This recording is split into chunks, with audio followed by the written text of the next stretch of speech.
Dear friends, welcome to ePathshala. I am Dr. Vishal Jadhav, Department of Sociology, Tilak Maharashtra Vidya-mitra, Pune. Today we are going to look at a module named Louis Althusser's ideological state apparatus of the overall paper Political Sociology. Following from the Frankfurt School, Louis Althusser, who is a structuralist Marxist, brought in a concept called the ideological state apparatus, along with another concept called repressive state apparatuses. According to Althusser, the ideological state apparatuses are very subtle forms and practices brought about by the capitalist state to ensure conformity to the normative order of capitalism itself. This module will look into the ideological state apparatus in detail.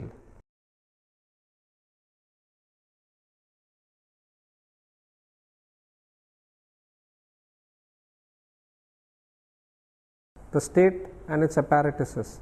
The attempt to revise NCERT history textbooks while the NDA was in power at the center in 1980, from 1998 to 2004 might provide us with a useful illustration for discussing Althusser's ideological state apparatuses. One might recall that the attempt to revise textbooks was carried out with the intent of correcting what the BJP saw as distortions introduced by Marxist historians who had come to dominate the social science academia since the 1970s. Through this exercise, the NDA also sought to highlight the roles of national leaders like Shyam Prasad Mukherjee, Sardar Patel, Lal Bahadur Shastri, supposedly ignored by the Congress. That the effort to revise textbooks was criticized as an attempt to saffronize history and was ultimately revoked once the United Progressive Alliance assumed power in 2004 is perhaps besides the point here in the context of this module. What is important is to keep in mind that the books that were sought to be revamped were part of the syllabi at the school level. They were, in other words, part of what Althusser suggests is the core constituency of the ideological state apparatuses, the educational apparatus. But what exactly are the ideological state apparatuses and what are their functions? In order to understand this, we must first concentrate on Althusser's reworking of the classical Marxist notion of the state. In the ideological state apparatuses essay, Althusser observes that the Marxist tradition is strict. The state is explicitly conceived as a repressive apparatus. The state is a machine of repression which enables the ruling class to ensure the domination over the working class. He then goes on to outline the constituents of the machine of repression in the state apparatus: the police, the courts, the army, the prisons, the government, the administration. He says the state apparatuses may survive revolutions and collapses of state. A new dispensation merely takes over the running of this apparatus to suit its end. To the above, Althusser adds another dimension, the ideological state apparatus. He says are clearly on the side of the repressive state apparatus, but must not be confused with it. In order to differentiate the two, Althusser uses the term repressive state apparatuses to refer to state apparatuses as in Marxist theory. He says that while repressive state apparatuses function primarily through repression, punitive action against those who refuse to fall in line is very much part of RSA's ideology and only secondarily through repression. The key constituents of the ideological state apparatuses according to Althusser are the religious ISA, the educational ISA, the family ISA, the legal ISA, the political ISA, the trade union ISA, the communications ISA, the cultural ISA. Despite the plurality of ideological state apparatuses, they are unified by ideologies through which they function. In all the ISAs, the set of ideological discourses at work is always dominated by the ruling ideologies, which are ideologies of the ruling classes of societies in which they have developed. The role of the repressive state apparatus lies in securing by force the political conditions of the reproduction of relations of production, which in effect are relations of exploitation. For instance, in the capitalist system, the police may detain a poor person who steals from a rich person, as the former has no right over the hard-earned material possessions of the latter. The judiciary may then prosecute him, put him behind bars for several years. ISAs, on the other hand, work behind the shield.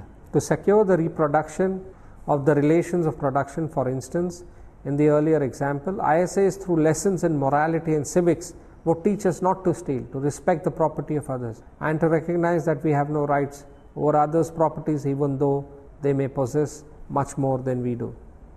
Althusser considers the educational apparatus as the core of ideological state apparatuses in the contemporary period.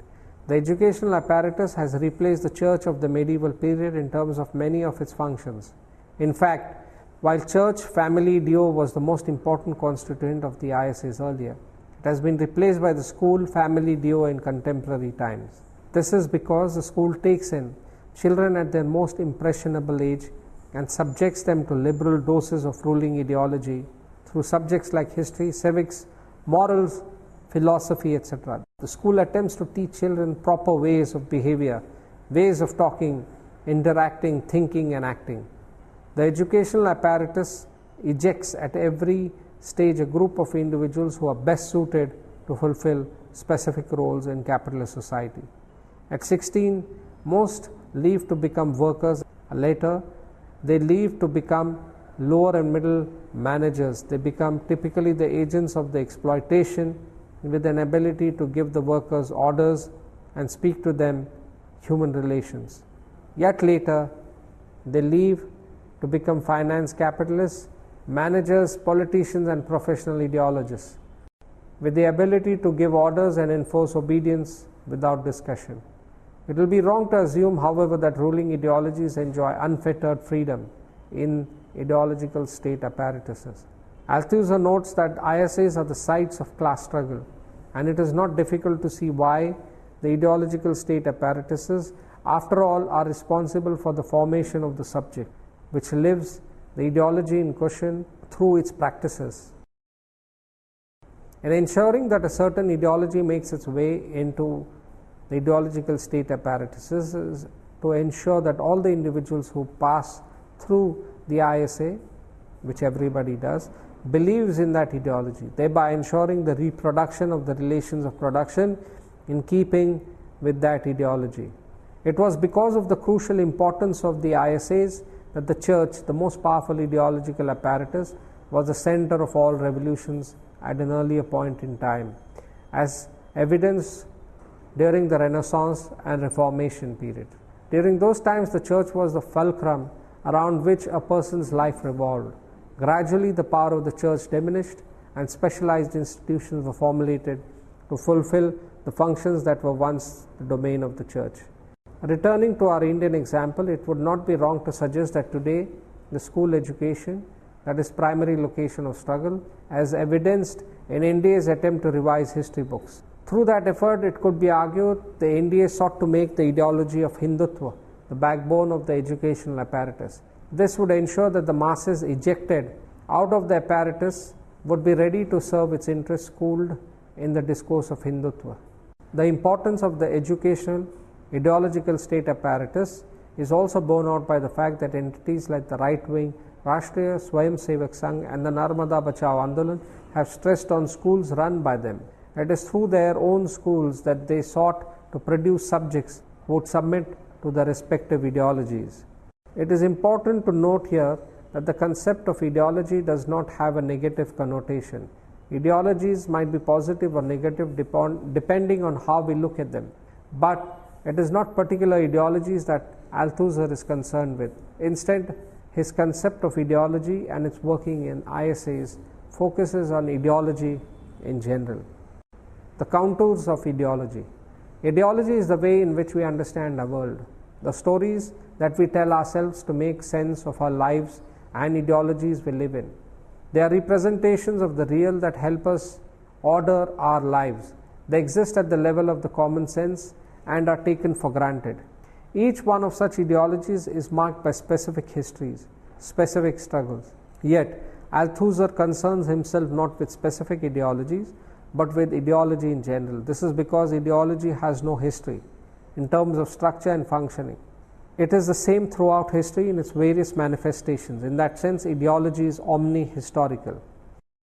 This conception of ideology is a departure from the Marxist connotation of ideology present in the German ideology, where ideology is pure illusion, an imaginary construction. Althusser, while speaking of the Marxian notion of ideology, likens it to the pre-Freudian notion of the dream.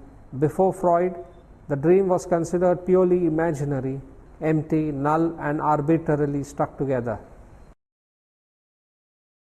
Marx's notion of this ideology resembles this bricolage. For Marx, ideology has no history of its own because it is constituted by the day's residues like dream. For Marx, ideology has no history in the negative sense. For Althusser, on the other hand, ideology in general has no history in the positive sense. It has no history because it is omnihistorical. In this, Althusser likens his conception of ideology to the Freudian concept of unconscious. Freud proposed that the unconscious is eternal, that is, it has no history. Arriving at a precise notion of ideology in general is important for Althusser because this becomes the basis of his theory. Only ideology in general can help us theorize the workings of the ideological state apparatuses. In discussing particular ideologies, we will remain limited to descriptive theory. For Althusser, descriptive theory is the first phase of theory and essentially a transitional one. For descriptive theory describes the situation as it is at one point in time. As such, then, it is a starting point and one needs to develop the theory in a way that it goes beyond description. Ideology equals illusion or allusion. Like Marx, for Althusser, ideology does not correspond to reality. In other words, it constitutes an illusion. Unlike Marx, however, ideology for Althusser makes an allusion to reality. Althusser says ideology makes an allusion to historical reality, while at the same time constituting an illusion with respect to that reality. It gives a certain knowledge and recognition of a world, but at the same time introduces us to its misrecognition. The task of ideology is then to sense mask our real conditions of existence through a representation of our imaginary relationship with the real conditions of existence. In ideology, one is never aware of one's exploited form of dominant status or for deprivation or superiority is attributed to an imaginary construct. Consider the ideology that legitimated caste hierarchies. Those at the bottom of the caste structure believed that the deprivation was the result of their impure status and owed to the fact that they had emerged from the feet of the creator god Brahma, while purest Brahmins believed in the superiority as they had emerged from Brahma's head. Note that in the Althusserian sense, everybody lives in ideology. It is not an instrumental discourse that the ruling classes, groups conceive in order to deceive the oppressed classes or groups. Although society's ideology consists of the ideology of its dominant classes, all sections of society must believe in the myth. Furthermore, the dominated classes can also produce their own ideologies, which may gradually become part of the society's ideology as various dominated groups are co-opted into the system. In this sense, therefore, ideology is a site for struggle. Through ideology, men do not represent their real conditions of existence to themselves. Rather, what they do is represent the relations to the real conditions of existence. As the above example shows, ideology has a material existence in the sense that it exists in an apparatus and its practices. Taking the example of caste structure once again, the ideology of purity and pollution existed not merely in the consciousness of people, but in their day-to-day actions that were part of an elaborate set of rituals. Upper castes avoided touching or being touched by lower castes, did not eat with lower caste, and considered marriage outside the caste groupings as polluting. Zizek delineates a similarity between Althusser and Michel Foucault. He says that the Foucauldian counterparts, the ideological state apparatuses, are the disciplinary procedures that are operated at the level of micropower and designated at the point at which power inscribes itself into the body directly. However, Foucault never uses the term ideology while speaking of these mechanisms of micropower. He emphasizes how power constitutes itself from below and does not emanate from some unique summit in the form of monarch or some other embodiment of sovereignty. This summit, according to Foucault, emerges as the secondary effect of the plurality of micro-practices of the complex network of their interrelations. Zizek argues Althusser's advantage over Foucault seems evident. Althusser proceeds in exactly the opposite direction.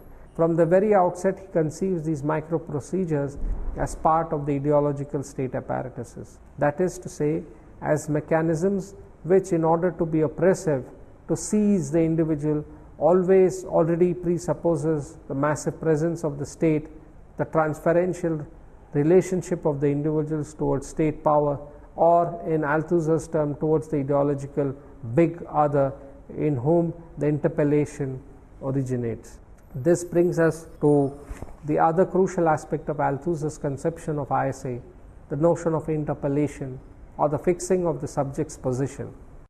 Interpellation and the subject. We have already mentioned that all of us live in an ideology and everybody believes in ideology. The free market economist believes in the ideology of the free market, in the promise of growth in urbanization and industrialization, and the withdrawal of government from all functions save that as the facilitator for business, as does the daily wage laborer who migrates to city for better prospects.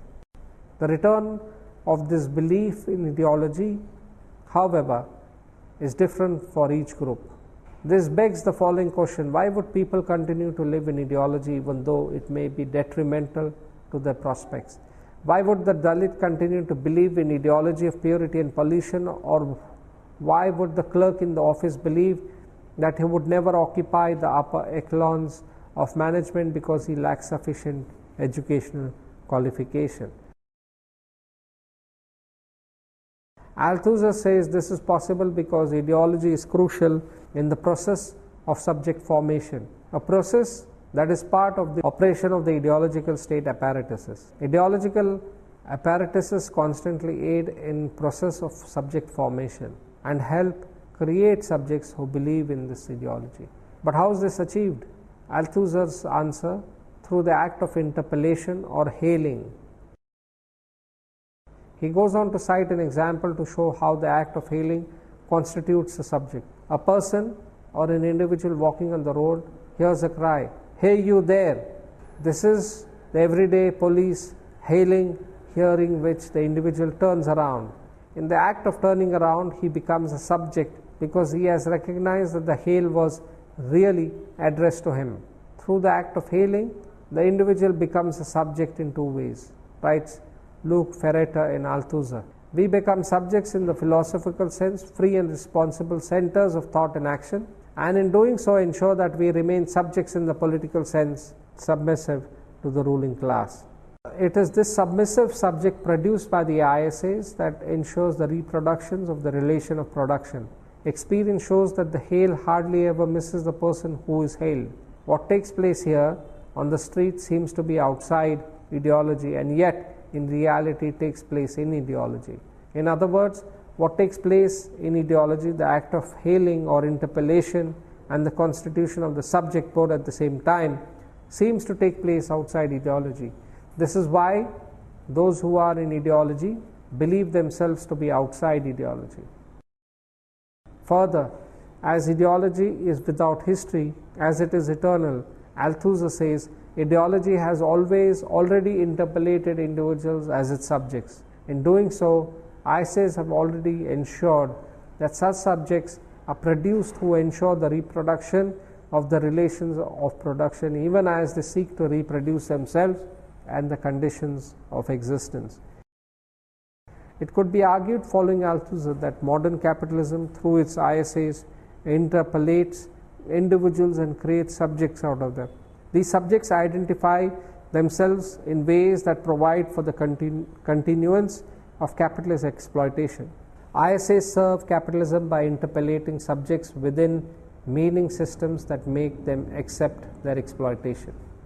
Questions of agency. Althusser's conceptualization of the subject is not without limitation.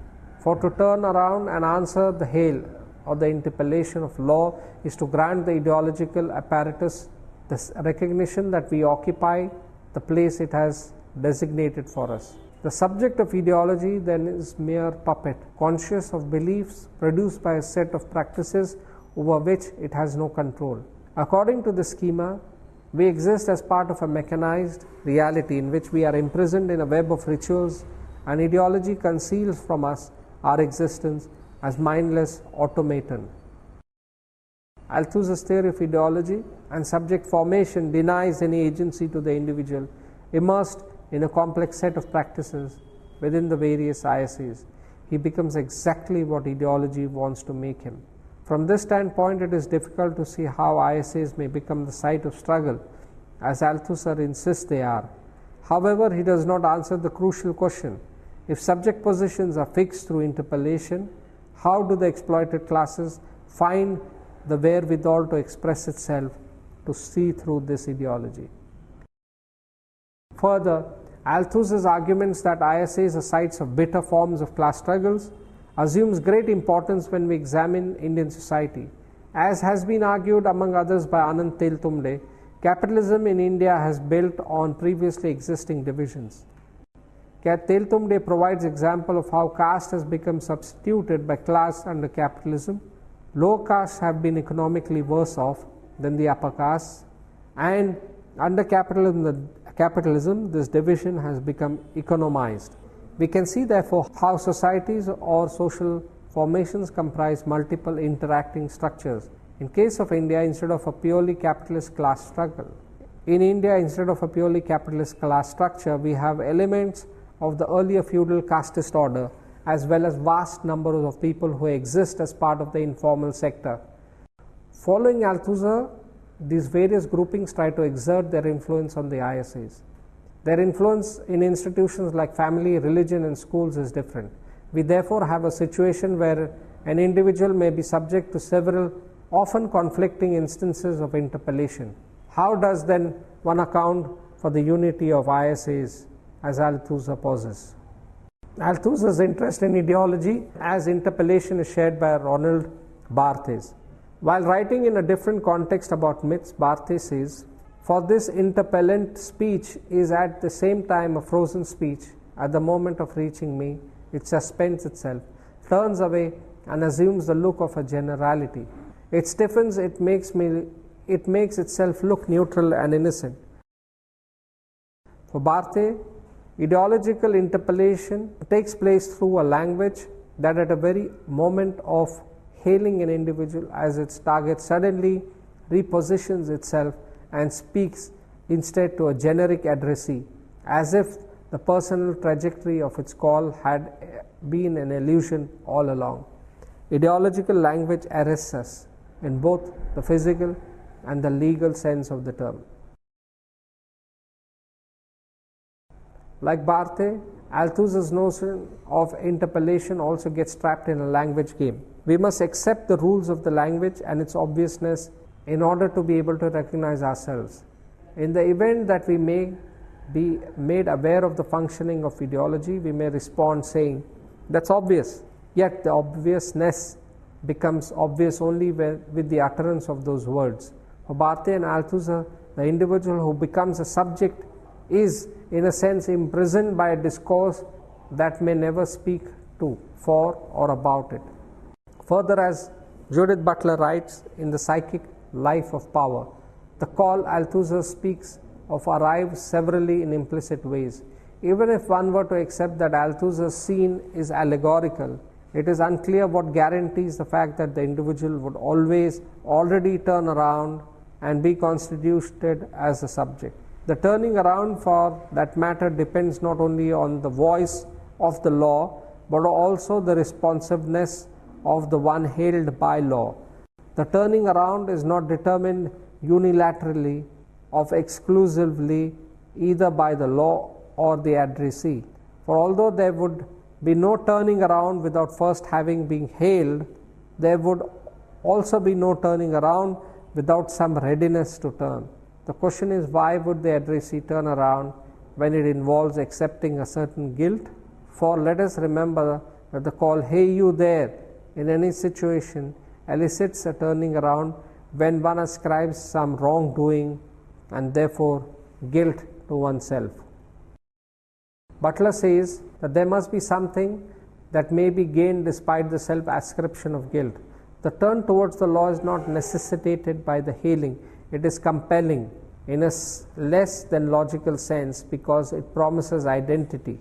She writes, adding, "The readiness to accept guilt to gain a purchase on identity is likened to a highly religious scenario of a nominating call that comes from God and that constitutes a subject by appealing to a need for law, an original guilt that the law promises to assuage through the conferral of identity." The theory of ideology here seems to be supported by a set of theological metaphors. Although Althusser introduces the church as merely an example of interpellation, at the end of the ISA essay, Butler contends that ideology in his terms cannot be thought except through a metaphorics of religious authority. To conclude, therefore, we have seen how the ideological state apparatuses have in the capitalist economies ensured class reproduction through a very systematic way of ensuring the internalization of the value systems of the bourgeoisie itself through the schools, families, religion institutions, and other forms of social and cultural institutions. Thank you.